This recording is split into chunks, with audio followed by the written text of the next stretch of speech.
అలాగే గురువుగారు మనకేంటంటే మీరు చెప్పారు ఇందాక అమ్మవారు యుద్ధం చేస్తూ చేస్తూ వెళ్ళి అడవిలోకి వెళ్ళి అదృశ్యమైపోయారు. అదే కుంకుమ భరణిగా మారింది అని చెప్పేసని.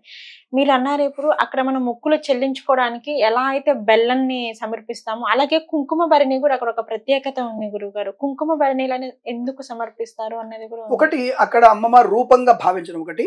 రెండోది దీర్ఘ సుమంగళి యోగం. వనదేవత భర్త చనిపోయిన వనదేవత కదా. ఇక్కడ చాలా మంది అడుగుతారు, ఏమంటే దేవత అంటున్నారు, దేవత మనిషితో యుద్ధం చేయలేకపోయిందా అని అడిగితే, తన యొక్క రాముడు అంటే ఇప్పుడు కృష్ణుడు రాముడు అందరూ పుట్టారు కదా, అంటే వాళ్ళు యుగ యుగాలు కూడా ఉండొచ్చు కదా, వాళ్ళు దేవుళ్ళేక, ఎందుకు వాళ్ళు అంతర్ధానం అయిపోయారు అంటే వారి వారి యొక్క రాక కొంతవరకే ఉంటుంది.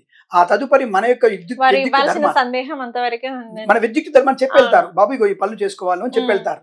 అంటే ఇక్కడ పరోక్షంగా కూర్చుదాం మనం. అంటే యాక్చువల్గా ఒకటేమో కథ చూసాం మనం, పరోక్షంగా చూడంటే ప్రకృతిని కాపాడుకొని చెప్పడం. మీరు ప్రకృతిని కాపాడండి, అడవిని కాపాడండి, నీళ్ళని కాపాడండి, పర్వతాలని కాపాడండి, అప్పుడు మీకు వృద్ధి ఉంటుంది అని చెప్పడం తప్ప అన్ని తోయేసేయండి, మీరు అన్ని బిల్డింగ్లు కట్టేసేయండి, అపార్ట్మెంట్లు కట్టేసేయండి అంటే ఎక్కడెక్కడ ఏ నగరాల్లో ఎటువంటి చోట్ల మునిగిపోతున్నా ఇప్పటికీ మనకు తెలుస్తున్న విషయం. ఇప్పుడు చెప్తే అది బాగుండదు కాబట్టి చెప్పట్లేదు మనం. తప్పకుండా మనందరం ప్రకృతిని ఎంత ప్రేమించి ఎంత కాపాడుకుంటే మనకి యశస్సు బాగా పెరుగుతుంది. ఈ భరణి కొన్ని అర్థం ఏంటంటే దీర్ఘ సుమంగళి యోగం అని, యశస్సు పెరగడం. ఇప్పుడు మనం దుటిలో పెట్టేటువంటి బొట్టు మనకి ఎంత కళని కనిపిస్తుందో, ఆ కుంకుమ భరణి ఆడపిల్లకి దీర్ఘ సుమంగళి యోగ్యతని, అలాగే ఆనందకరమైనటువంటి ఐశ్వర్యాన్ని కలిగిన భావనతోని అక్కడి నుంచి ప్రసాదంగా మనం భరణిని కొనుక్కొచ్చుకుంటూ ఉంటారు. అంటే ప్రసాదంగా తిరిగి ఇచ్చే అవకాశం ఉంటుంది. కొంతమంది బెల్లము తెచ్చుకొని ప్రసాదంగా తింటూ ఉంటారు. మరి చాలా మంది అంటారు, ఇన్ని లక్షల క్వింటాల బెల్లం వస్తుంది కదా, ఏం చేస్తారు? ఈ బెల్లం అంతా కూడా దాదాపుగా అక్కడ ఉన్నటువంటి అందరికి కూడా పంచే ప్రయత్నం చేస్తారు. చెప్పారు 4 కోట్ల వరకు భక్తులు వస్తారు అని చెప్పేసి. 4 కోట్ల మందిలో ఆల్మోస్ట్ అందరూ మొక్కులు చెల్లించుకునే వాళ్ళు ఉంటారు. కొంతమంది ఏంటంటే నిలువెత్తు బంగారం అని చెప్పేసి ఇస్తారు, కొంతమంది నార్మల్ గా ఇస్తారు. సో ఆ బెల్లం అంతా ఏం చేస్తారు? బెల్లంతో కూడా ఒక పదార్థాలు తయారు చేసి, అంటే ఆ అన్ని ప్రసాదాలుగానే విక్రయిస్తారు. అన్ని ప్రసాదాలుగానే తిరిగి భక్తులందరికీ కూడా ఇచ్చేస్తారు. దాన్ని అక్కడక్కడ ఇచ్చేస్తుంటారు, వెంటనే ఇస్తుంటారు.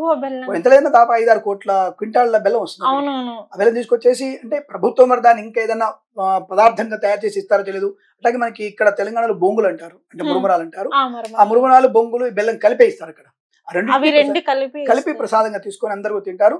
దాదాపు తెలిసి ఈ ప్రసాదం పంచడానికి సరిపోతుంది. అందరికీ తెచ్చినట్టుగా పంచేస్తారు, అసలు ఏమి ఉంచరు అక్కడ. అసలు ఆ పౌర్ణమి అయిపోయిన తర్వాత అసలు ఏమి ఉండవు అక్కడిగా. రెండోది జాతర అందరూ 3 రోజులే అనుకుంటారు, 29 రోజులు జరుగుతుంది జాతర. ఫిబ్రవరి నుంచి స్టార్ట్ అయిపోతుంది. లేదు, జనవరి 28 స్టార్ట్ అయింది.